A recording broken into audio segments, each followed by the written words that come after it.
Walikale sous tension, Ouazalendo repousse l'attaque du M23. Chers auditeurs d'Africa Flashes, bienvenue dans cette nouvelle analyse politique. Ce que nous allons partager aujourd'hui dépasse le simple fait divers militaire. L'attaque repoussée du M23 AFC à Katobi, dans le territoire de Walikale, n'est pas qu'une nouvelle de plus venant de l'Est congolais. C'est un miroir grossissant de la guerre d'usure qui se joue dans le Nord Kivu et d'un bras de fer qui oppose depuis plusieurs décennies la République démocratique du Congo et ses voisins à travers des mouvements armés instrumentalisés. Derrière les tirs, les embuscades et les replis stratégiques se cache une bataille géopolitique complexe qui engage des intérêts régionaux, internationaux et économiques colossaux. Dans ce récit, nous allons aller bien au-delà du champ de bataille pour décortiquer les racines historiques, les enjeux cachés, les forces en présence et les perspectives pour la paix et la souveraineté du Congo.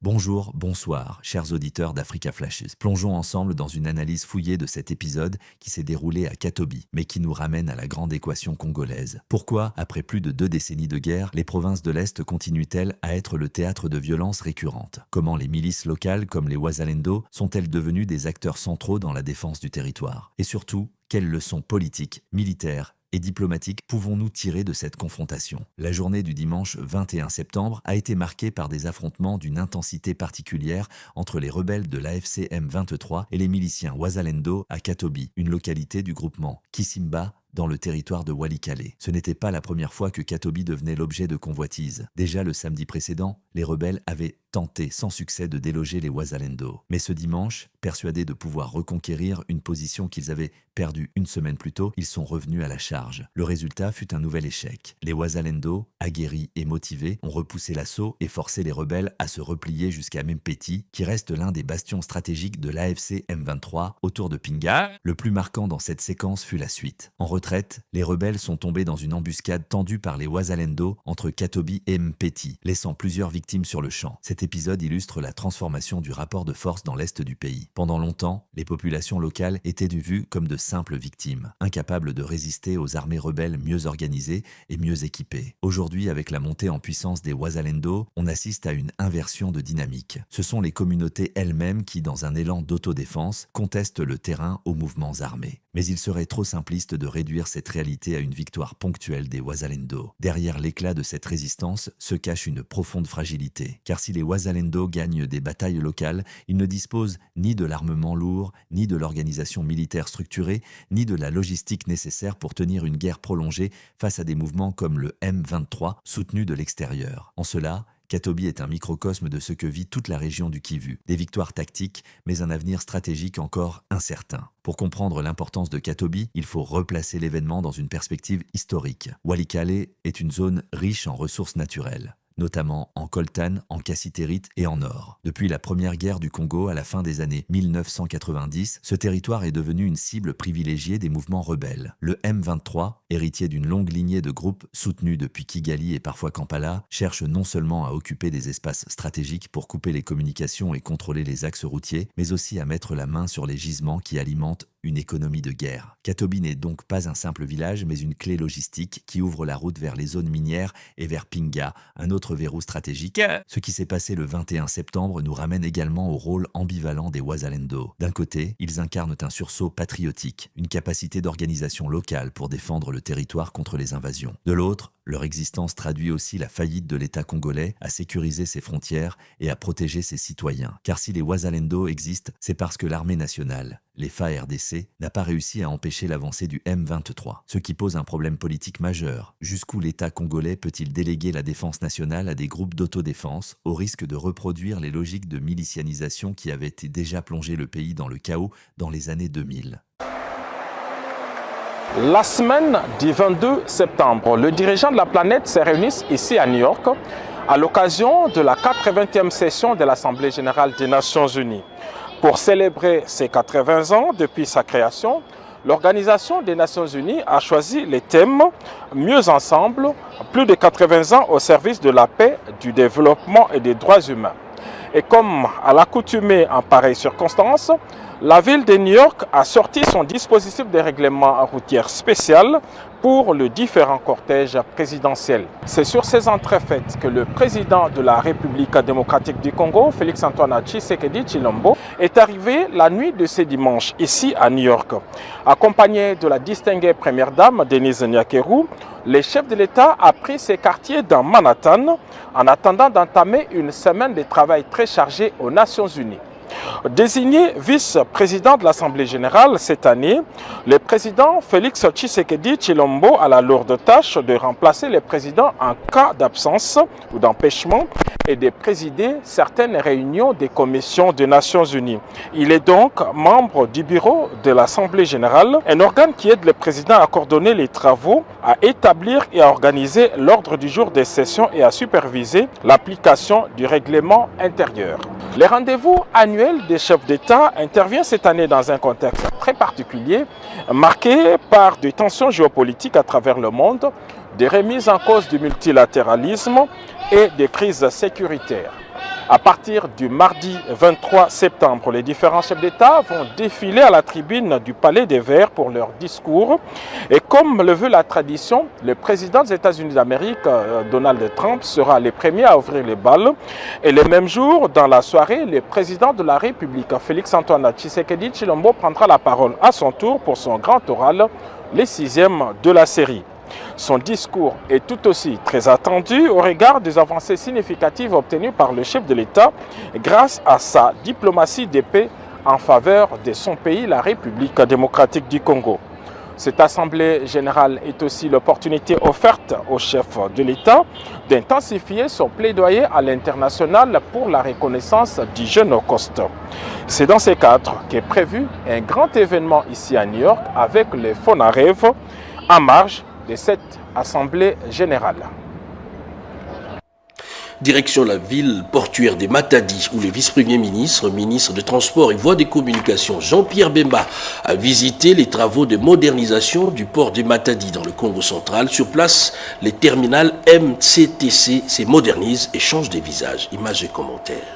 Le vice-premier ministre, ministre des Transports, Voies de Communication et Désenclavement a parcouru les travaux en cours d'exécution par la Société de génie civil Eiffage de pied 5 au 7, passant par la base vie et la centrale à béton. Rien n'a échappé aux yeux du vice-premier ministre Jean-Pierre Bemba Gombo qui a apprécié à sa juste valeur l'avancement normal des travaux de ce projet de haute facture pour la République. À l'issue de ces tests qui se sont avérés concluants, nous avons échangé sur les progrès que nous réalisons dans la modernisation du port et du terminal MCTC. Nous avons pu l'éclairer sur les progrès réalisés ainsi que les points pour lesquels nous avons besoin de collaborer avec l'ensemble des acteurs portuaires pour finaliser le projet. Voilà pourquoi le vice-premier ministre a assisté aux manœuvres d'accostage aux pieds 4 et 8 du navire MSC Haïti 2, long de 180 mètres, réalisé avec succès. Ils ont en fait ici souhaité à ce que nous puissions intégrer aussi dans les cas du projet, surtout en ce qui concerne la connexion avec le chemin de fer. Une occasion pour l'équipe dirigeante de MCTC de présenter au vice-premier ministre Bemba le master plan du nouveau terminal à conteneurs. Enfin, le management de MCTC a exprimé sa profonde gratitude au chef de l'État Félix-Antoine Tshisekedi Tshilombo pour sa vision éclairée, son leadership et son appui constant permettant de réaliser ce projet structurant au bénéfice de la province et de la nation tout entière. Rapport qualité-prix, la régie des eaux y travaille, mais comment y arriver? Il faut réduire au maximum les pertes en eau potable. La direction régionale Kinshasa-Est a procédé à la mise en arrêt de son usine de traitement d'eau de Ndjili pour justement réaliser des travaux de réparation de 2 grandes fuites d'eau. Serge Merlin Mata et Abdoulaye Bongo. Des équipes, des techniciens de la direction régionale, la régie des eaux Kinshasa-Est, ont été déployés tout le matin au niveau du boulevard Lumumba, plus précisément au quartier Salongo, à Limete. Sur l'avenue Liboké par exemple, là où la première grande fuite d'eau a été détectée, les travaux ont consisté tout d'abord à sécuriser, à isoler la zone pour localiser et creuser avec précision autour la canalisation endommagée. Ensuite, à trouver l'emplacement de la fuite et de la stopper rapidement. C'est cette conduite-là qui a connu beaucoup de fuites Et nous avons décidé aujourd'hui de colmater. Parce que ces fuites-là sont à la base de chute de rendement. Suite même de diminution d'eau au réseau. Des travaux similaires ont eu lieu également sur les avenues des Aïeux et du Congo, toujours à Limete Salongo. Là encore, la direction régionale, la régie des eaux Kinshasa-Est, avait déployé ses équipes, des techniciens munis des kits complets pour une intervention rapide. Question de réparer les canalisations endommagées. Les abonnés de la régie des OSA ont été invités à s'acquitter régulièrement de leurs factures. Les abonnés de la direction Kinshasa-Est, nous leur demandons de se calmer, de continuer à faire confiance à leur entreprise. Par ailleurs, la régie des ESA reste déterminée à améliorer l'accès à l'eau potable pour tous les citoyens, tout en renforçant ses infrastructures et en assurant également la pérennité de ces services malgré de nombreux défis. Question, où en est-on avec les travaux de construction des infrastructures dans le cadre du programme de développement des 145 territoires, particulièrement dans les Kwilu et les Kwango? Le conseil spécial du chef de l'État en charge des suivis de ces projets a effectué une mission d'inspection dans ces deux provinces. Érudis Kitutu. C'est dans le but d'évaluer la mise en œuvre du programme de développement des 145 territoires dans les provinces du Kwilu et Kwango que le conseil spécial du chef de l'État, chargé de suivi du dit projet, a effectué une mission d'inspection. L'ingénieur civil en construction, Dieudonné Chakambila, a apprécié sur terrain la qualité, l'état d'avancement et la conformité des travaux.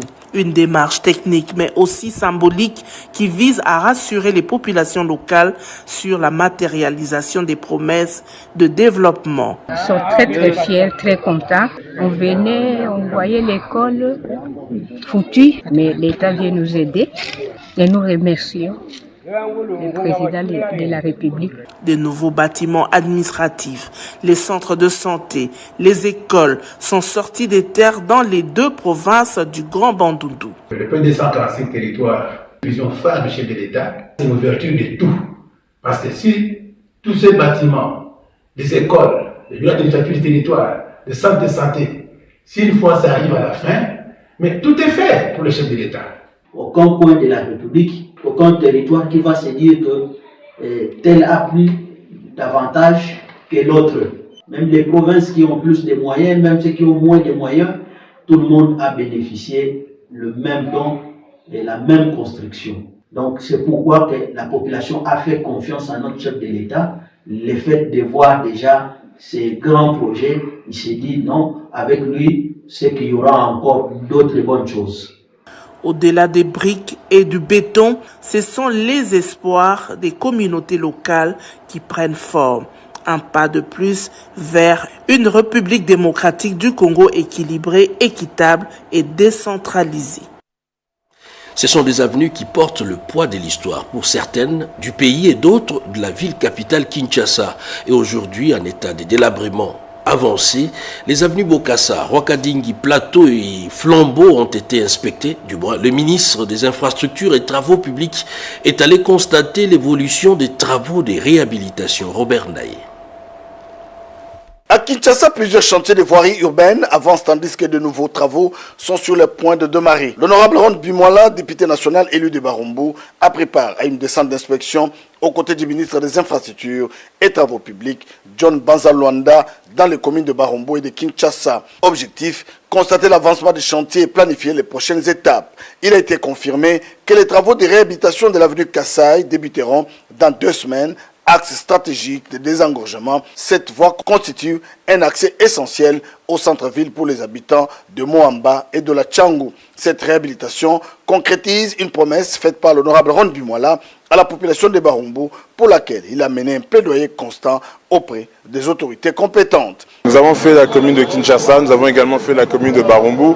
L'urgence est d'agir car, comme vous le savez, la ville de Kinshasa est actuellement victime d'embouteillages endémiques, systémiques, et le ministre des ITPR ici présent manifeste la volonté du chef de l'État à apporter un changement réel aux préoccupations de la population. Nous avons fait l'avenue Kassai, nous avons fait l'avenue Rwakadingi, Plateau, nous avons fait Kabamba, nous avons fait Bokassa, nous allons encore faire Flambeau. Beaucoup de travail est effectué actuellement par le ministre, par le gouvernement, bien sûr sous la vision du chef de l'État, et nous sommes là pour montrer à la population que nous connaissons leurs problématiques et que nous sommes sur le terrain, maintenant nous avons à déplorer beaucoup de problèmes dans l'exécution des travaux, notamment les problèmes des marchés sauvages qui freinent la réalisation des travaux. Dans le même temps, les avenues Rwakadingi, Plateau et Kabamba sont déjà en chantier, tandis que les avenues Bokassa et Flambeau affichent une réhabilitation bien avancée avec une livraison attendue très prochainement. J'en parlais dans les titres. Les premières gouttes de pluie sont tombées ce matin dans la capitale. C'est le retour de la saison des pluies. La Metelsat alerte sur une pluviométrie abondante plutôt les 4 prochains mois. La première lecture de ce matin ou de matin ordinaire sera forcément la météo. C'est un commentaire signé Yolande Voka sur les images de Tony Djouma. Suivez. La pluie s'annonce à Kinshasa, capitale de la République démocratique du Congo. C'est dimanche matin, une faible pluie a arrosé plusieurs communes de la capitale. Les habitants craignent des inondations comme ce fut le cas en début d'année et sollicitent l'accélération de travaux de curage de caniveaux tels qu'amorcés par le gouvernement de la République. Les travaux de terrassement de caniveaux n'ont pas été suffisamment bien faits, mais il n'est pas trop tard pour mieux faire. Donc ils peuvent toujours se rattraper en faisant le curage des caniveaux le plus rapidement possible. Les chantiers qu'ils ont déjà ouverts, ils n'ont qu'à les terminer. Vous avez un parapluie par rapport à la saison des pluies qui s'annonce déjà? Bon, là, c'est à acquérir dans les jours à venir parce qu'il faut avoir aussi des bottines. Hein. Il y aura une inondation partout ici. On va se promener en saut de mouton. Et ça fait bateau déjà où ils sont banda ko za pembeni au basa lanzela. D'ailleurs, moment ni likolo ni mutako piquer crise. Il y a des gens qui ont construit des maisons le long des avenues affectées par les travaux. Les eaux souvent débordent dans certaines communes, notamment Barumbu, Kinshasa et même au quartier Kingabwa dans la commune de Limité.